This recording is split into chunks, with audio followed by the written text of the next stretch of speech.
सुप्रभात छात्रों। आज का बिंदु है प्रतिवेदन। इसको अंग्रेजी में रिपोर्ट भी कहा जाता है। रिपोर्ट के बारे में आप पहले से जानते होंगे कि किसी भी बात का कोई विवरण यदि आपसे मांगा जाता है तो वह रिपोर्ट कहलाता है और रिपोर्ट को ही हिंदी में प्रतिवेदन कहा जाता है। कार्यालय में प्रतिवेदन हर स्थल पर आसानी से आपसे मांगे जाते हैं। यानी कि आपने कोई डाटा लगाया, चाहे आय प्रमाण पत्र बनवाया, चाहे निवास प्रमाण पत्र लगाया, या लेखपाल के द्वारा जो विवरण दिया जाता है, जो बातें की जाती हैं, वह प्रतिवेदन हो सकता है, रिपोर्ट हो सकता है। यहाँ पर आपको समझने वाली बात है, अब जो आपके सामने है वह देखते हैं हम। लिखित सामग्री में प्रतिवेदन का सामान्य अर्थ किसी घटना की क्रमिक जानकारी जो किसी सरकारी या गैर सरकारी संस्था एजेंसी द्वारा उसके द्वारा प्रयुक्त एक या एक से अधिक व्यक्तियों द्वारा की जाती है। ऐसे व्यक्ति या व्यक्तियों द्वारा प्रस्तुत विवरण को क्या कहा जाता है? ऐसे व्यक्तियों द्वारा प्रस्तुत विवरण को प्रतिवेदन कहा जाता है। थोड़ा सा और हम स्पष्ट करना चाहेंगे। प्रतिवेदन को हमने समझाने का प्रयास आपको किया है किसी व्यक्ति या समिति के द्वारा।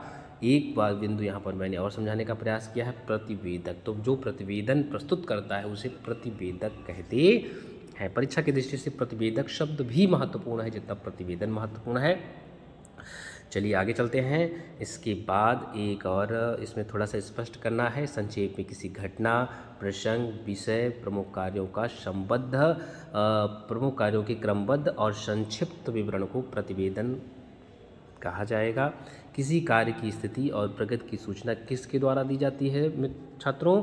तो उसे हम कहते हैं प्रतिवेदन के द्वारा दी जाती है। प्रतिवेदन किसी भी कार्य की प्रगति कैसी है, कैसी उसकी स्थिति है, उसमें काम क्या हुआ है, उसे हम किस द्वारा बता सकते हैं? उसे हम प्रतिवेदन द्वारा बता सकते हैं। आप मैसेज करके अपनी बात भी कर सकते हैं। आगे मैं आपको और बताना चाहूँगा प्रतिवेदन की विशेषताएं क्या होती हैं। जो प्रतिवेदन की विशेषताएं होती है, प्रतिवेदन किसी घटना या प्रसंग की मुख्य बातें, प्रतिवेदन में किसी घटना या प्रसंग की मुख्य बातें लिखी जाती है। स्पष्ट है कि मुख्य बातें लिखी जाती हैं।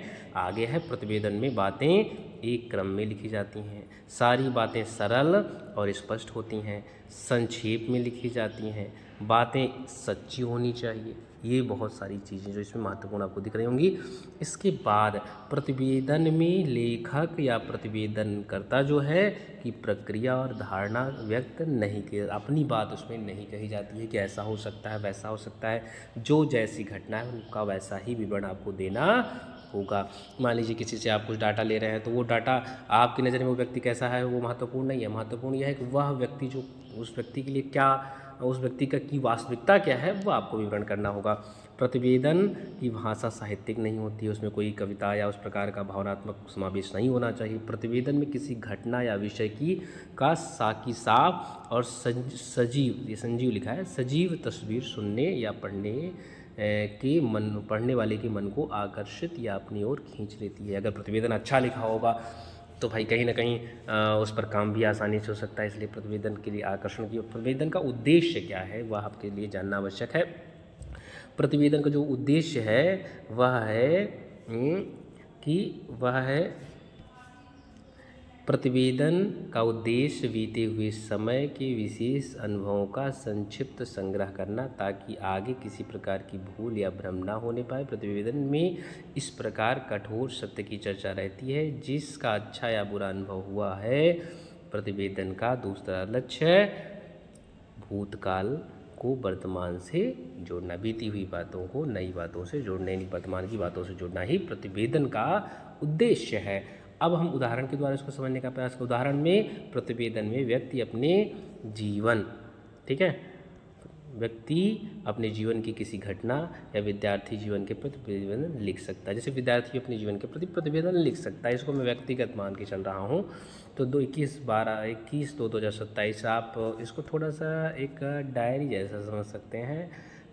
लेकिन ये बीती हुई वो घटना है, यानी आपसे पूछा गया कि भाई देखिए कल क्या हुआ था और आज आप क्या कर रहे हैं। तो कल के बारे में आप विवरण देंगे कि मैं क्या कर रहा था। तो मैं सुबह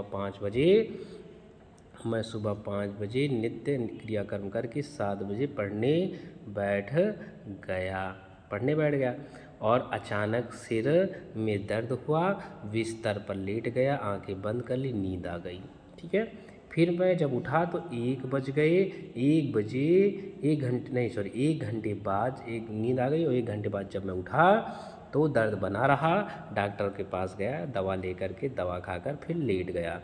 दर्द से कुछ आराम हुआ और 10 बजे रात के 10 बजे मैंने भोजन किया, नहीं दिन में, हाँ ये दिन का है।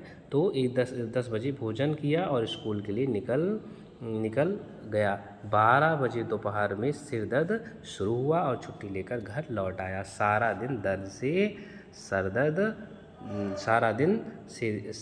सर दर्द में ही बीता। ये सारी बातें। तो प्रतिवेदन, यहाँ पर एक व्यक्ति का विवरण लिखा हुआ है, तो ये जो विवरण लिखा हुआ है यही प्रतिवेदन है, यही रिपोर्ट है उस व्यक्ति का, उस कल का जो कार्य था उसने क्या क्या किया, ये क्यों दिया गया। चाहे व्यक्तिगत मान सकते हैं इसे, चाहे ऑफिस में आपसे पूछा गया तो ऑफिस का भी विवरण आप दे सकते हैं।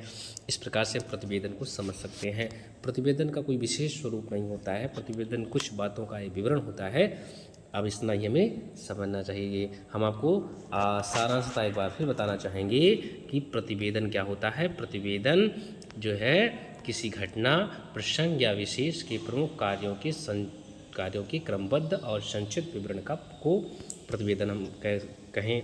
ठीक है। जिस व्यक्ति की या समिति द्वारा प्रतिवेदन प्रस्तुत करता है, ये आपको यहाँ नहीं समझना है। यहाँ पर एक चीज़ आपको समझाने वाला जो था वो विवरण इसमें दिख नहीं रहा। हाँ, किसी कार्य की स्थिति या प्रगति की सूचना, यही अंतिम बिंदु आपको समझने के लिए ज़्यादा आवश्यक है।